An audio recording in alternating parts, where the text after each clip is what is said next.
Welcome to our Emergency Preparedness video series. This is one of 12 videos that will become available during this year, one each month.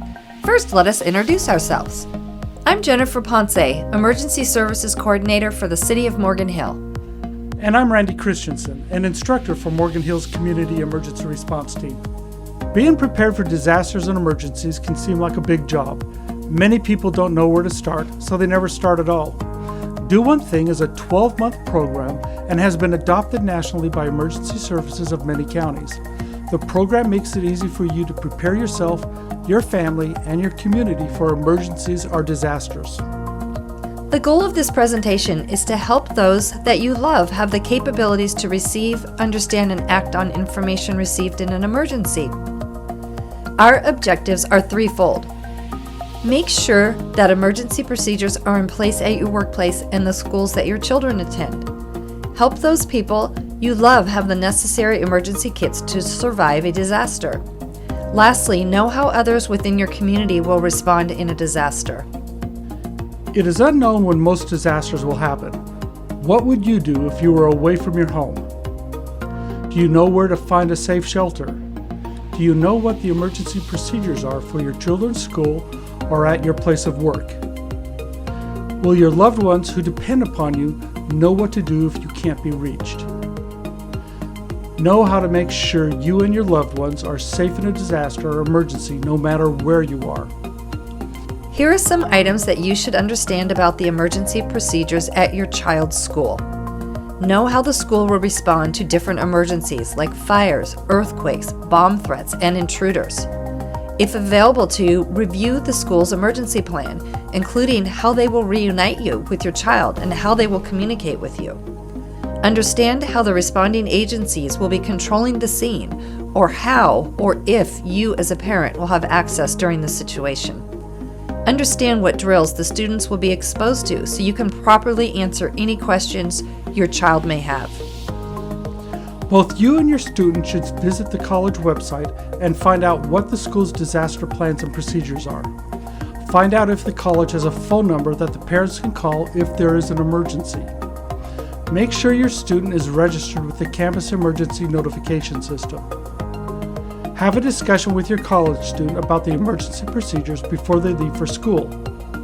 Understand how the school will notify students about emergencies on campus. Understand how the college will keep students updated before, during, and after a disaster. Review with your college student about what is in their emergency kit and when and how to use it. Make sure your college student understands that cell phone and texting services may be down during and after a disaster.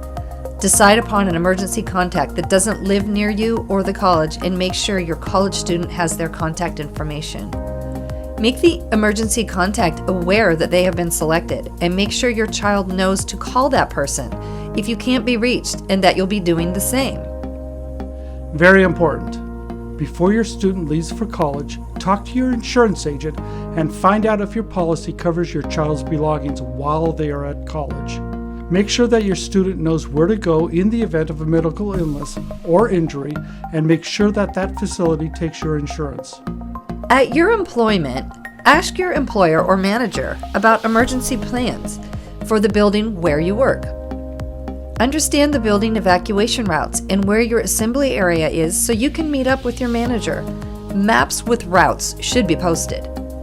Understand how your employer will account for your safety during an emergency. Know where all of the fire extinguishers and AEDs are located in your building. Ways to increase the safety at your work. Keep a 72-hour kit in your vehicle in the event you need supplies to help you get home safely. After a major earthquake, you may have to do some walking to get home. Consider creating a breakout bag in the event you get trapped in the office. Consider having a whistle, crowbar, and a small first aid kit as a minimum. After an earthquake, ceilings may be down, cubicle furniture may be knocked over, and doors may be askewed and jammed. Volunteer to help with emergency trainings and drills. You might even consider becoming a member of your company's emergency response team or their safety team. If the company doesn't already have one, help create a facility emergency kit. If your employer needs help with developing or having a review of their facility's emergency plan, Reach out to your city or county Office of Emergency Services. If there isn't an Office of Emergency Services, search out the expertise at your local police or fire department. California Office of Emergency Services can help you find your local emergency manager and give you their contact information. Things to be aware of while you're out in the community.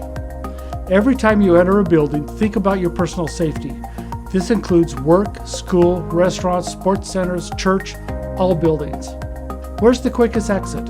Where is the secondary exit? What is the shortest path? How will you get to that exit in the dark or through smoke? How will you duck, cover, and hold on if there's an earthquake? Just take a few moments to think this through each time you enter a building. What route would you take if you have to walk home after a disaster? What would be an alternative route if you were able to drive but overpasses were down? How would you communicate your personal status to your family without a cell phone connection? Where will your family meet up if home isn't an option? These are just some of the things to think about and plan for in the event of a disaster or emergency. You may want to consider creating emergency kits for those who can't do it for themselves or for those who may not plan for the unexpected. Make sure that the kits meet their specific needs. That kit may better meet the needs of that individual if you work together to create it. It will also help to educate them on the purpose of each component. Items to take into consideration to meet that person's specific needs. Can they carry the kit if they need to? Will the weight or size of the kit require the need for wheels? If there's food, can they open and prepare it by themselves without assistance? Do those included items in the kit meet their unique needs? If they are on medication, is there a prescription list or doctor information? Has special dietary information been included? Are they able to work with the tools and items provided in that kit? College students may have some specific requirements. Create a small enough kit to store if they're in a dorm or small bedroom. You may consider putting the contents into a backpack that has reflective material in the event that the emergency happens at night. Consider different containers other than a backpack if they have other special needs. In a disaster, there was always major confusion at the beginning. Even first responders may be reacting differently to the disaster. Many who are not formally first responders may be reaching out to help. Those first responders are very important, but their resources will be limited. An example is that in smaller cities and towns, you may only have 6 to 9 firefighters on duty. Some police departments may only have 4 to 8 police officers. You may need to depend upon your family and/or neighbors. Understand that in a disaster, first responder priorities change. Firefighters will probably be focused on saving lives versus putting out fires. Knowing how their priorities change may help you create better plans for yourself and the others around you. After that disaster hits, are you the one that others are going to depend upon? Think about your neighbors who may need immediate assistance, those senior citizens, neighbors who are disabled, children who may be home alone while parents are still at work. What about the friends that your child was playing with outside? By planning ahead, you can find out which neighbors have special skills or equipment. Who knows first aid? Who might have search and rescue experience?